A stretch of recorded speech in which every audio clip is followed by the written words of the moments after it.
ඉතින් අපි පන්සල් යනවා, මල් පූජා කරනවා, සිල් ගන්නවා. හැබැයි රටේ ජනගහනයෙන් 120ක් විතර ඉන්නවා ඒ වගේ සිල්වත් අය.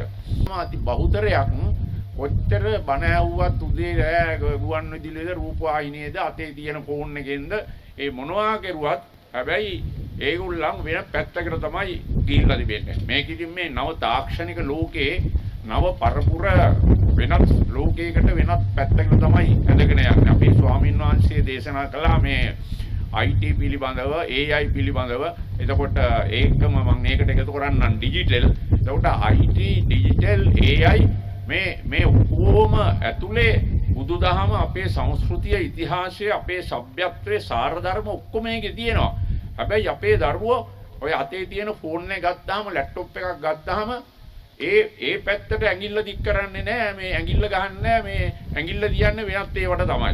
අපේ නායක හාමුදුරනේ මේ රටේ තිබෙන තනතුරු වලින් වැඩියෙන්ම බැනුම් අහන්න තියෙන තනතුර තමයි ජනාධිපති තනතුර. ඒත් අපි හොඳට hina වෙලා මිනිස්සුත් එක්ක කතා බහ කරලා ඉන්නවා.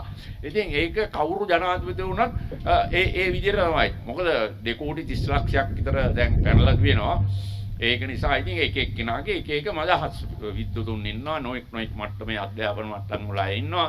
කරුණු තේරුම් ගත්ත අය ඉන්නවා, කරුණු තේරුම් ගත්තේ නැති අය ඉන්නවා, පොතක් බලන්නේ නැති අය ඉන්නවා. ඉතින් ඒක නිසා බොහෝ වෙලාවට මේ තිබෙන ප්‍රශ්න තුල අපි තේරුම් ගන්නට ඕනේ දැන් බුදුන් වහන්සේ තමයි වැඩියෙන්ම නිନ୍ଦා අපහාස වින්දේ.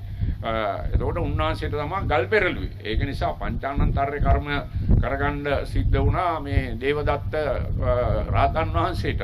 ඉතින් දේවදත්ත රහතන් වහන්සේ උන්වහන්සේ රහත් වෙලත් අදත් ඉන්නේ බුදුදහමේ හැටියට අපායේ තමයි එයා ඉන්නේ. මේ සංවර්ධනය ගැන කතා කරපුවම කියන්නට ඕනේ මම අවුරුදු 35ක් තමුන්වහන්සේව මහා පාර්ලිමේන්තුවට හරිය එක දිගටම මහා පරද්දන්න නැතුව මම අපරාජිත දේශපාලකයෙක්. තමුන්වහන්සේලාට පින් සිද්ධ වෙන්න මේ දිස්ත්‍රික්කේ මුදල් හොයන්න ජීවත් වෙන්න දරුවන්ට උගන්වන්න පිටරට යවන්න ඒවා කරන්න ඕනේ.